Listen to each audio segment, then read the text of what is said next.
Holy crap, that's really cool. Whoa. We are totally out of our element. And welcome to the very first ever Wait For It podcast live stream review of Wonder Woman 84. And Eric, we're just going to kind of see how this goes. And if it's not a complete disaster, maybe we'll do it again. We might. We've been saying for a while we wanted to do something on video, and I want to be honest with y'all. This is pretty cool. This was real easy to get set up and started. So hopefully it looks nice on your end as well.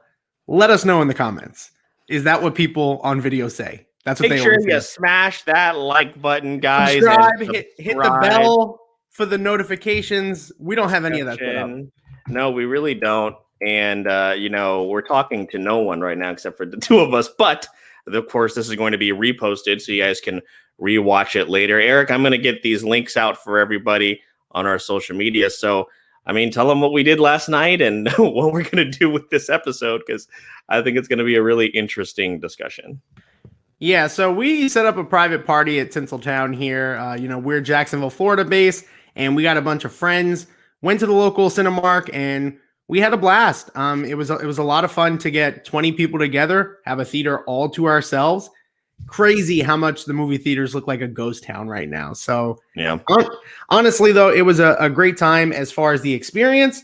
Now, as far as the movie, that's what we're here to talk about. And I have a feeling that me and Phil have very similar things we want to hit on, but I have a feeling, if you know me, this is going to be very Guardians of the Galaxy 2 like, or Frozen like, where I may be, I may not be on the same page as Phil here. Yeah. I'm glad this is the first one we're doing, because it's just going to be very, very interesting, to see where we land. I honestly don't think our thoughts are going to be too different, but there are going to be some key things that I want to point out. Yeah, what a weird night, right? It was just a weird movie, and I didn't know what to expect, but I know it wasn't that. Yeah, so I think that to give you guys an idea of some of the things leading up to it. So, I was reading reviews and doing a lot of that, and even a few weeks beforehand, kind of getting an idea of what the movie would be about. So critic-wise, all I was hearing was, oh, this is the movie we needed right now. This is exactly what we needed, and it's very great, and it's perfect for the time. And then I heard all the thoughts on my social media feed, and those were completely different. Yeah. Some words I saw were trash, garbage, terrible script writing. There were, I mean, that one specifically stood out to me. It's very specific. Yeah. But I really went in kind of in the middle. It could have gone either way, and it went one way for me. Yeah, I think the first review that I saw, the first, from like the media was IGN, and they gave it an 8. I think it was an 8 out of 10. That the first one that I saw, and then but from that point on, it just like you said, from our social media feeds, it just got worse and worse and worse. I was like, oh no, I was getting really worried going into it. I mean, to talk about as far as Tinseltown, really seamless. It was a fun night with friends. It was pretty cool to have our own theater. You know what I mean? And but as far as the film that we picked, I mean, yeah, it's just a weird night. I got a cool cup. Yeah, you paid extra for that cup. I saw it too, and I was like, I might nab that. And I was like, but what about if this movie's bad? So I mean, yeah. Well, let's start this way, guys, with a quick synopsis of Wonder Woman 84. Of course, a sequel to Wonder Woman that came out, what was it, 2017 now? A couple of years, 2016, 2017. Diana Prince lives quietly among mortals in the vibrant, sleek 1980s, an era of excess driven by the pursuit of having it all. Though she's come into her full power, she maintains a low profile by curating ancient artifacts and only performing heroic acts incognito. But soon, Diana will have to muster all of her strength, wisdom, and courage as she finds herself squaring off against Maxwell Lord and the cheetah, a villainess who possesses superhuman strength and agility. So, Eric, I've been very vocal about. I really, really loved the first Wonder Woman, specifically because my daughter loved it so much. It was one of the very first superhero movies that she was able to kind of identify with, and I think that's a big deal right now. Of course, the representation is huge in this day and age, and I was very optimistic about this one because it's really the first Wonder Woman is really like the only DC film that has kind of had any bit of consistency, I guess I would say. So I was really hoping that they were able to build upon that, because I think you would agree, for the most part, the first Wonder Woman is really, really good, other than the final act, right? The heavily CG laden final act. Yeah, and even then, I mean, you're gonna have a Wonder Woman movie without Ares, like that's not gonna happen, And after Steppenwolf in Justice League, that's just what DC is gonna do. DC is starting to get into a really bad trend with the CGI, the CG, whatever the hell you call it. It's not looking good. So I don't want to get too ahead of myself, but you saw that in the first Wonder Woman. That was a complaint. I think same thing here. Yeah. And maybe they'll correct that in the Snyder Cut, where we're still waiting to see that. Comment here from Jordan, who was one of the people that was that came with us last night. And yeah, again, just like we echoed just a moment ago, the first Wonder Woman, really, really good. We also have a comment here, Eric, from a friend of the show, J-Paw, who was able to join us a few months ago for a really, really fun episode. And she asked, so was this the best DC movie? I'm assuming she means so far. And Eric, I guess, what, for those of you who haven't seen one of our movie reviews, we'll kind of break this down for you. We're going to start off with any likes and dislikes and then go with a grade. So I guess we'll start with positives, because that's what we want to do here with our film reviews. And we'll start with anything that stood out to you. I'll go first because I think Eric may struggle in this department. I wanted to see more, and this kind of actually falls into some of the dislikes as well, maybe. I wanted to see more of Kristen Wiig, because I thought she was compelling as that character, as Cheetah. And I'm a big fan of Kristen Wiig in general.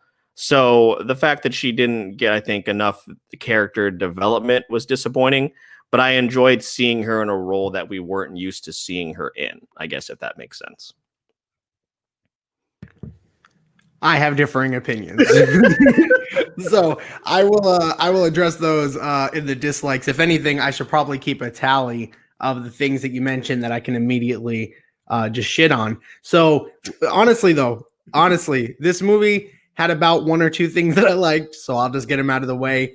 I thought Gal Gadot was great as Wonder Woman, as per usual. Steve Trevor, Chris Pine and Steve Trevor, really, really funny.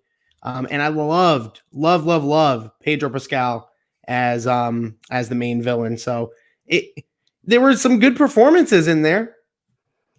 Chris Pine, the number 3 ranked Chris, by the way, which is a good ranking by the way, out of all the Chris's. I would say that fanny pack though. That was I would honestly would have watched a whole short of just him trying on clothes, and I would not have been mad about it. I really, Chris Pine, of course, Pedro Pascal was a standout as well. I'll make sure I point that out. Some of the Wonder Woman stuff is cool when she actually does get to be Wonder Woman, because for a Wonder Woman film, there is a giant lack of Wonder Woman, which is interesting. Felt like I was watching the first Godzilla movie from like 2013. We were like, waiting for Godzilla. There were like 3 shots of Godzilla. Yeah, we were waiting on Godzilla at the end. And Bryan Cranston, and there wasn't any of it in the movie. That's kind of how it felt. But I like we said, guys, if you're just joining us, it's just a weird experience, just a weird night, honestly. So, Eric, are there any other positives you want to grab from? I mean, one of my main overall takeaways is going to be that my daughter enjoyed it, and at least at that base level, she's still enjoying the movies. And, maybe when she's a little bit older and she watches it again, I know I remember, and this is really embarrassing. I remember when I saw Wolverine Origins thinking, oh, cool, Wolverine and all that crap. And then I watched it a few years later when I was older, I was like, oh my God, what the hell? What the hell was that? So I don't really think that you get away with that. You were probably about 40 when you saw the movie, and now you're at 60. So like about a 20. It was 10 minutes in to get an age reference joke. I a little over 10. Give me some credit there. That wasn't too bad. But listen, you might as well go full screen and talk likes. I'm gonna go get like some dinner, some dessert, and then like when you're ready to roll on the other stuff, because man, this movie is just not it has no redeemable qualities. I'm just going to be completely honest with you, and I think that's where we're going to differ. So if you can get a few more likes in there, go full screen, do it, do whatever you got to do, because I really feel like this is going to be a negative review, and it's a shame because this is our first live stream, and I really don't want to get aggressive here, but if I have to, I'll do it. I feel like that's a lie. I don't really believe you. We have a comment coming in here from Philin. I enjoyed seeing Kristen Wiig doing something outside of her normal realm, but Barbara was giving off a lot of Bridesmaids vibes. Yeah, definitely early on as far as her character. Of course, if you've seen Bridesmaids, which if you haven't, you definitely should. It's like one of the best comedies of all time, honestly. But yeah, no, her character was definitely, kind of, I don't really belong, but that's the thing, is we didn't really expand on that. Why is she this way? Why is she an outcast? We just hear the story of them while they're getting dinner. Like, oh,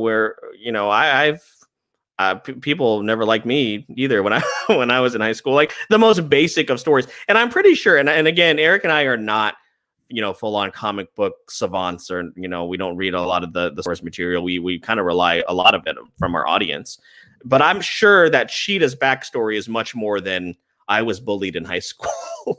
So yeah, without getting into too many spoilers, she pretty much, the story pretty much is real simple. She's like, hey, you're hot, I want to be like you. Turns into you, and then is like, I want to be a cat. And then just immediately turns into a cat. There's like no segue. She just shows up as Cheetah. We don't ever get like a transition. Do you remember those cool horror movies where they would show like the transition from the man to the werewolf, and it'd be like, they at least put some like detail? No, she just shows up as Cheetah, and she's in there for like 5 seconds just for the big fight, which, mind you, is one of the only major action scenes in that movie. It's 2.5 hours long. It is. What did I watch? Can you explain to me what I watched? Shit. It's way too long. We'll get to that here in just a moment. Oh my God. Jordan Jordan says that her character flaw is she cannot walk in heels, and apparently that was something that she her superpower is walking in heels once she has that ability, because every time she's in screen, she's just strutting. Look at me in my new outfit and my new heels, which was, by the way, the same outfit just pulled down over. Okay, let's get to another comment here. Eric Kire may have joined a little late, but we talked about Pedro Pascal. She asked, what did you guys think of Pedro Pascal's character? Really enjoyed it. The one thing, and we might as well just transition here into criticisms and dislikes, because that I definitely think they should have just stuck to one villain. I think the two villain thing was, and that's something we saw a lot on social media, is they just couldn't commit to one or the other. And I'm pretty sure Cheetah is like her primary villain, right? And at least as far as the lore. Yeah, so as far as the lore, Cheetah is a big villain. I just don't think it was time. I don't think it was fleshed out enough. I mean, literally, she's just Electro from Spider-Man. Mm-hmm. That's all she is. Or like any other nerdy character that turns into, she's Poison Ivy from the old Batman movies. Like, you can literally think of so many different characters that trope comes into. She's an apex predator. Thank you. Full in. But, Pedro Pascal, on the other hand, I thought was a little campy at times, but he did really, really good overall. And I thought his acting was good outside of a certain couple parts. We really, Stefan will tell you, just, I don't want it anymore. Just run. It's really bad, really corny. But outside of the campiness. There were a lot of, I don't know why they just can't get running down in DC. I've watched it done well in the like well is like with quotations, but in the Flash they do that fine. You know, sometimes it's a little cheesy, but the a TV lot of show, times right? it's good. It's a TV show. I don't remember the Flash running in Justice League being very good either. No, in the Justice League it was fairly good. I thought it was good, especially the slow-mo with Superman. But you know, moral of the story is Pedro Pascal was really, really good. I think he had more opportunities with the Sun character. They tried to force that on us hard. And it started to work at the beginning, but then it started to wane off, especially at the end. Like I was just so concerned with why is he Asian? Okay, well, you know, there's a lot of explanations for that. That kid is like full on Asian though. He's like not mixed at all. That kid's just Asian. He could be adopted. I don't understand why you have to. That doesn't seem like a real criticism. I don't know. It bothered me. I hated this movie and I had way more things to worry about. So I guess I just didn't put that on my list of stuff. Okay, so I want you to respond because we came out of this movie and everyone, well, at least I think a majority were just, again, confused because it was a very confusing experience. But it was, I think it definitely you and your brother were of course not liking the movie. And I'm here to say, before we get into this, into these dislikes, that I didn't hate the movie, but I also don't think it's a good movie. I think it was a love letter and an homage to 1980s superhero films, which if you have seen them, they're not very good, but they're fun, they're campy, they're corny, and they're cheesy. And that's what they did. And I don't think people were wanting or expecting that, which is why it's getting the response that it is, because it's not what we wanted. A brand new, even though it's set in 1984, we wanted a modern Wonder Woman movie with a lot of action and, you know, cool stunts and all that, and also build upon the character that they introduced a few years ago. We didn't get any of that. And I think that's why a lot of people feel the way that they do, because the movie that they thought they were going to get was not delivered. But I do think that some people are going to like this movie for what it is, but a majority of people are not going to enjoy this film. Yeah, I think I enjoy being in the majority. See, this movie is not good. It's just not good. So I guess let's go ahead and just start going down the list. Can anyone Eric pulls out like a scroll. He's just like, you just made the list. I don't know why I made you like, I don't know why like in Skyrim. I don't know why I turned into Sorry, I apologize. The guy in Hamilton. So yeah. So anyway, as far as the list goes, let's just start from the beginning of the movie. The movie starts off with a young Diana in this obstacle course race. Wipeout. And what was the message that we were taught in that? And again, this isn't really much of a spoiler because, I mean, there's several of the opening clips online. But again, the moral of the story is you can't cheat your way to winning. Like you can't. You need to follow the right path and the truth will set you free, or some nonsense like that. Can you explain to me at any point when that comes back into play for the movie? I can, but I don't know if I can say it without spoiling the movie.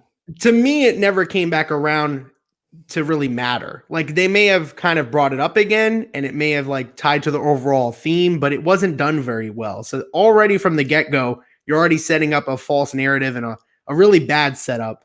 Then we go straight into the mall scene, which you guys have probably seen in the trailer, with the campiest robbers in all of the world. It's just so corny. And I'm like, okay, you know, it's fine. It's just the opening movie. But then we start to get into the plot. And the plot is where it really starts to just get crazy. Mainly the story has to deal with wishes being granted. That's all I'm going to say.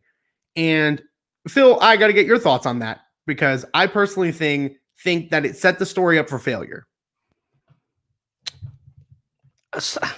Again, I don't know enough about Wonder Woman lore to know if this is a story that's been told in the comic books. You know what I mean? When I saw that that's how they were going, because remember we went into it wondering how Chris Pine was in it, because spoiler for the first Wonder Woman, he dies in the first Wonder Woman, and of course he's heavily promoted here in this one. And we were kind of wondering. Imagine coming to this review not watching the first one or the trailers. Actually, I know some people that are watching, won't say any names, Philin, had not watched the first Wonder Woman until today, and they watched them out of order. Also, a friend of ours that went last night had not seen the first Wonder Woman and was probably very confused because I really enjoyed that relationship in the first one and how it built over, even though admittedly, yes, it was over a couple of days. But, I did enjoy seeing that relationship grow. But yeah, we were wondering how they were going to incorporate Chris Pine back into the movie. And I didn't mind it, but it was, again, I feel like I don't know enough about the lore to really criticize it too much, but it was silly. I guess I'll put it that way. So then we get through that, we get through the idea of the movie. You could pretty much see where this is going to go. It's all set up for Maxwell Lord, which is Pedro Pascal's character. And I thought, okay, cool. How are they going to fit Cheetah in? And Cheetah is just, hey, hey, I just met you. And this is crazy. I like gems. So that's what she turned into. That is just like this creepy. She wasn't even really stalkerish, but she was just like, again, it was that nerdy. I'm not friends with anybody. You were nice to me, and Diana is all but nice throughout the movie. So there's no real once you see that she becomes Cheetah, there's no real weight behind that. There's no oh, my life was terrible. I have this terrible backstory, or you did this to me. There's none of that. So there was no payoff in regards to that. And then the movie just kind of slows down very, very badly. The pacing is an issue once we get Steve Trevor into the mix. Wonder Woman straight up just says, oh, you're back. Well, we're going to just hang out for a couple of days. And nothing happens for a long period of time. And she's totally, content with not saving people for several days. So now we get to the middle of the movie, things are starting to escalate, and she has a very tough decision to make. And I didn't feel any emotion towards that decision making because it was yeah, well, what else are you going to do? It was just there was, again, that's where the plot comes from the beginning, where you start to see it unfold and you're like, this is not going to turn out very well. Yeah, just the nonchalant. Timothy Chalant? Timothy Ochalant? Stupid. What are we doing? I don't know. When we're recording, we can edit this out. I know, but now it's like the Wild West. You guys can see all of the it's when instead of saying we look like SummerSlam, Slum-a-Slam. We look like we're put together. The final product, admittedly, sounds very professional, but it's just a shit show. So now you guys know we're frauds, but especially Eric. Anyway, yeah, just the way that it was handled, again, just so strange. And why didn't they build even Diana? And here's a criticism, Eric, that I want to hear back from you. So a lot of the criticism that I've been reading and looking into is that Gal Gadot is just not capable of leading a feature film. What do you have to say about that? I don't really agree with that, but when she looks like she's floating in midair and she's running that's crazy. That's absolutely insane to me. So I think she's not being set up very well. And I think that's false because I watched the first Wonder Woman and I thought she was a complete badass. I loved her character. She had that sweet demeanor that you would expect from Wonder Woman, but also a badass. Yeah. And I got none of those vibes in this second movie. In fact, they continued to throw down my throat how good of a person she is, only to show me that she was going to be completely selfish for 3/4 of the movie. So they started that off with the first scene with her getting upset that she couldn't cheat to win, which was such an odd choice to start off the movie.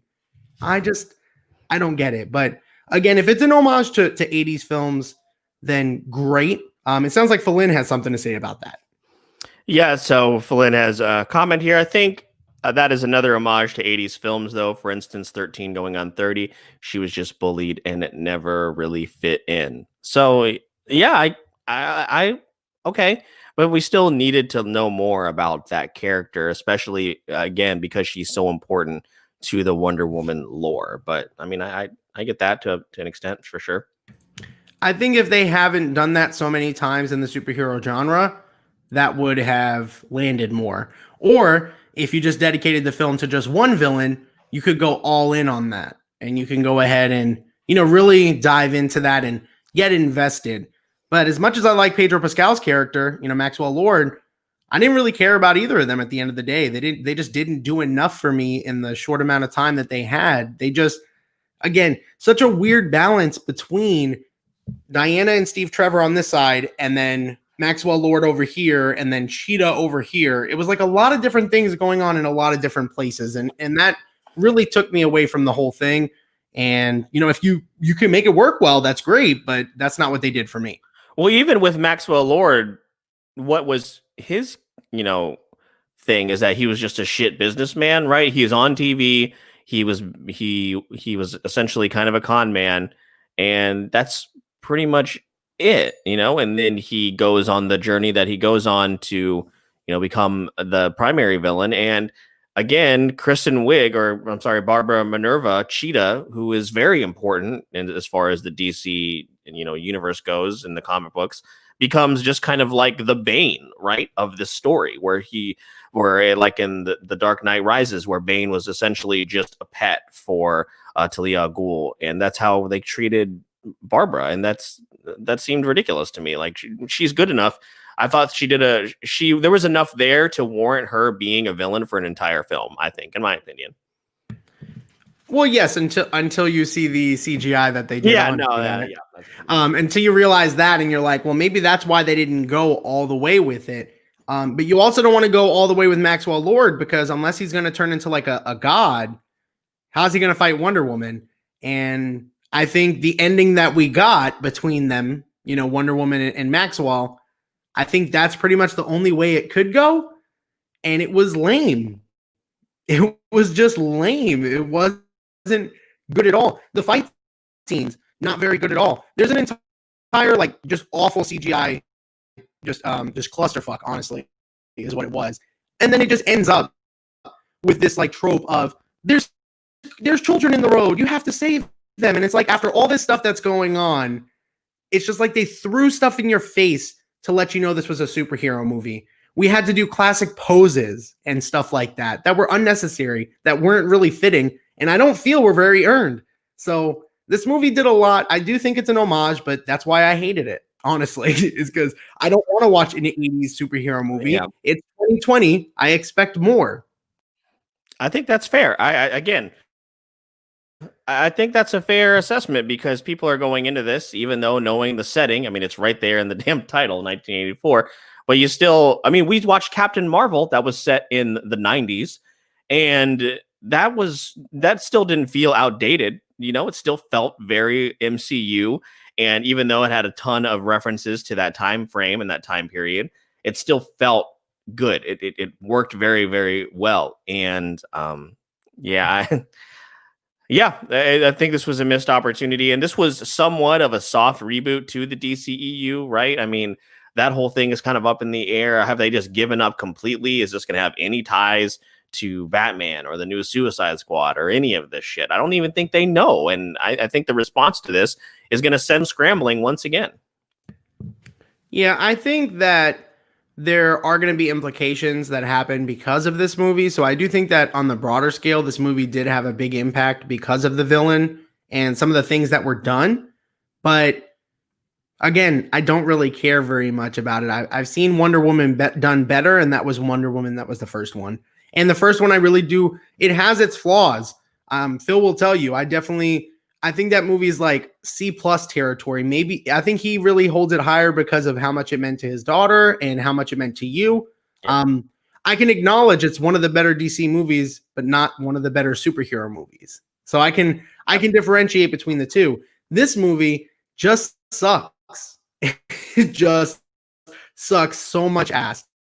And I can't believe I wasted the other issue, 2.5 hours of nothing happening the whole movie. Nothing interesting or of note. I laughed a couple times, but I think I was bored. I think I was just laughing out of nervousness. Like, an hour and a half. I'm in I finally danger. felt some emotion. I finally felt some Yeah. emotion an hour and a half in. Yeah, entirely So, too long. yeah, that's. I mean, I can shit on this movie for a couple more hours if we want to.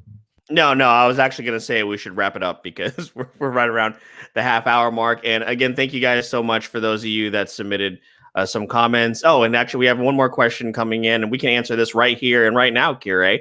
Do you think they will make a third Wonder Woman movie? The answer is yes, because it was announced today. They have already greenlit a Wonder Woman 3, and Gal Gadot and Patty Jenkins, the director, are going to return. So they're going to get another crack at it. And, maybe it's going to be modern day. Now, they started in World War, what was it, 1 or 2? Now they're in the 80s. And then hopefully this next one is going to be something in terms of modern day. So to answer your question, yep. And Eric, I mean, I guess we'll end on that before we go to our grades. What do you want to see out of Wonder Woman 3? Obviously, we don't want this again. I would like to see her modern day fighting, some kind of awesome threat, awesome villain.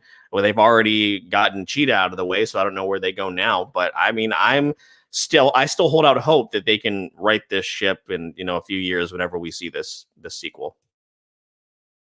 I just think they need to go back to the roots. I think Steve Trevor needs to just not be in the picture anymore. That there's enough of that. We've had 2 movies with him as the romantic, lead. I just don't think that is what this movie needs. I think we need Wonder Woman to set off on her own and be her own person and not be afraid to be that person. I just felt a lot of hesitancy from the character throughout the movie. And again, there was just also so much time between the first one and this one. There was like no real explanation of what's been done other than there's just a hint that she's just been saving people. But I mean, you're just saving people at malls. That's pretty much it. And you haven't gotten caught yet. Like nobody knows who Wonder Woman is still. Like those are some of the things that didn't resonate with me. They didn't feel real to me. And, you don't go to a superhero movie necessarily to feel real things, but some of those things I just can't overlook. So that's pretty much my issue with the movie is just it felt all over the place. It didn't feel true to the character for me. Although I've been told from people that love it, they say this is exactly what a Wonder Woman movie should be. So if that's the case, I want the opposite of that. Yeah, and then we'll get another comment in here from Philin. I definitely agree with all these points, especially from someone who had not seen the first movie. It was underwhelming after hearing the first movie was so great. And yeah, and just like you said, Eric, I hold the first Wonder Woman in very high regard for personal reasons. And this one, ultimately, even though my daughter still enjoyed it, I didn't really enjoy it as much. We're gonna get into our final grades here. For those of you who do not know, we do it on a scale of 1 to 10. Sometimes that fluctuates depending on our mood, but usually it's 1 to 10. To kind of give you guys an idea, it is currently sitting at a 65% on Rotten Tomatoes as far as a critic score and a 72% audience score. I can say with confidence, Eric, between you and I, most of the reviews we've seen, at least on our timelines, both on Facebook, Twitter, Instagram, whatever it may be, has been pretty negative. So I didn't really write anything poignant about the movie, but did you have any final thoughts? And then you want to give your final grade? You want me to go first? All right. So yeah, normally we have our thoughts kind of just bullet pointed and we kind of talk about it. And we appreciate you guys sticking with us through the live stream. I think it's turned out pretty good overall. A lot of rooms for improvement though. And honestly, I can't speak for the both of us, but I think this will be something we do a lot more often because this is really, really cool, really easy to get started. And this gives us an opportunity to have guests come in too, which is really, yeah, we're going to mess around with this platform a lot. So I think this is going to be really cool heading into 2021. Now, what I will say is that for Wonder Woman, I did go in with some hesitant expectations. I did see a lot of the good things about the movie, but I also saw a lot of the bad things about the movie and what people were talking about. I think the movie fails the most when it steers away from Wonder Woman and the actual character. The fact that we barely see her as Wonder Woman should say a lot about this movie. And I would also say that the villains, there being 2 of them, just makes this movie convoluted. I've watched movies work with multiple villains. This one did not. So I didn't find any redeemable qualities out of this movie. I thought that the action sequences, which is what should save a movie when you don't like the plot, were just absolute ass. They were so bad. This movie is irredeemable. It's the cringiest movie that I've ever seen in my whole life. And I had to sleep on that. And I really woke up cringing at the thought of scenes in this movie. This is easily a 3 out of 10 for me. And it's probably the worst movie grade that I've ever given out. I hate this movie so much. And I'm so sorry. I would say don't watch it. But I know most of you that are live streaming right now did. So I'm so sorry. Yeah. Wow. I think that's definitely worse than what you gave Godzilla versus Kong last year. I think we both gave it a 5. Listen, I'll be honest with you guys. I've seen worse movies. I'm just going to be honest. I have seen worse movies. Does this mean Wonder Woman 84 is good? Absolutely not. Now, there are, as with most of these DC films, bits and pieces of things that work. However, it left me wanting more, which again is a DC movie thing. They always just sprinkle in just a little bit to keep you coming back. But for some reason, they have not been able to put it all together. Even the first Wonder Woman film, the final act is just a CGI mess. And again, in this movie, the final act, a CGI mess. It's just this ongoing theme with these DC movies, and whatever it is, they can't get the right people at the helm, or there's too many cooks in the kitchen. I don't know what it is. The movie is too damn long. There's so many plot points that just make absolutely no sense. The saving graces are definitely Chris Pine and Pedro Pascal. And I hope this doesn't, I hope that they see the feedback from this film as far as Gal and Patty, and they make a film that people really, really want to see, which is a modern day Wonder Woman movie. And I think they're going to have the opportunity for that, of course, here in a few years with Wonder Woman 3 already being announced. Ultimately, my daughter still enjoyed it, which is great. But for me personally, and to all of you watching and listening to this podcast, you come here for our, for our reviews and how we feel and our opinions. And it's just not a good movie. It's really, really not. I still think you should watch it, but it's bad. I'm not giving it a 3 out of 10. I am going to give it a 5 out of 10 because there are a little bit more parts that I enjoyed over Eric. But Eric, wait, hold on. I'm giving it a 5 out of 10 because it's still Justice League is worse than this. And so is Batman versus Superman. I would still rather watch this than either one of those movies. So I can't give it a I never thought I'd say this. I highly disagree. I'm going to go watch Batman versus Superman right now. I'm going to watch the extended cut. Finally, I'm going to watch it because I can't. I'll never ever watch this movie. If this movie is on in like the doctor's office, I'm going to punch the TV screen. I don't want to watch it ever again. You're going to be getting like an oil change somewhere, and this movie's going to be on on HBO Max in like 8 years, and you're just going to drive the car out without getting your oil change. I don't know if Phil shared it with anybody, but I believe somebody asked, "Is this worse than Frozen?" Yes, it is. It's so bad. At least I liked Olaf in Frozen. I mean, Jesus Christ. In fact, I only gave this movie a 3 out of 10 out of respect. Is it fair? I was gonna say, is it fair that Chris Pine is Olaf in this film? So I mean, you kind of accept that Anna didn't want to bang Olaf. Literally only 3. We don't know. I only give it 3 out of 10 for 3 things. I love Gal Gadot as Wonder Woman, regardless of this film. I love Steve Trevor and his fanny pack, and Pedro Pascal, and that's it. There's nothing else. There's nothing else good about this movie, and even then, I'm stretching. All right, guys, and I'm right. Well, there you have it, y'all. Our very first live stream. Thank you so much for those of you that joined. And thank you for those of you that are watching after we did this live stream. We're going to try and do this a whole lot more. Of course, primarily, with the podcast, you can find us pretty much anywhere you're listening to your favorite shows, which of course includes Apple Podcasts, Spotify, Pandora, Amazon Music, Buzzsprout, and wherever else you listen to your shows. If you're listening on Apple Podcasts, please subscribe and leave a 5-star review. And if you're listening on Spotify, make sure you follow us on Instagram and Facebook at Wait For It Podcast, and on Twitter at Wait For It Pod. That's where we're going to announce all of these new endeavors that we are going to get into. And of course, we have a YouTube channel now, so we're going to be plugging that. We need to get to 100 subscribers to have a custom URL. Yeah, right now it's just like AJEULORY. Right now we have 2 subscribers, and it's me and Eric. So we're going to be pushing that out because, like Eric said, I think we're going to be doing this a lot more because this was really fun. Even though you guys had to see Eric's face, which actually I can remove at any time, and you guys can just see me. Can we still hear you, Eric? Can you say? I don't know. Oh no! Hello. Oh, you know, I can mute him as well. There we go. He is muted, and you can't hear him at all. But You no, did not use that feature a lot. You used it like twice. we're gonna be doing this a whole lot more. So on that note, Eric, you know, why don't you send us out? Yeah, guys. So if you're still here, everybody that joined, tomorrow we are going to have our review of Soul, which is going to be out everywhere that Phil had mentioned our podcast is located.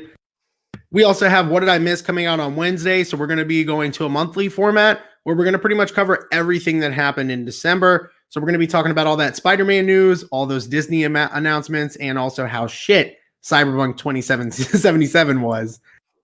But if you're looking for some other episodes as well, guys, we did a lot. We reviewed The Mandalorian. You guys know that I reviewed Spider-Man Miles Morales. I do my anime episodes. Phil has a lot of different paranormal episodes, conspiracy theories, and he did his first scripted episode. Yeah, well, conspiracy theories.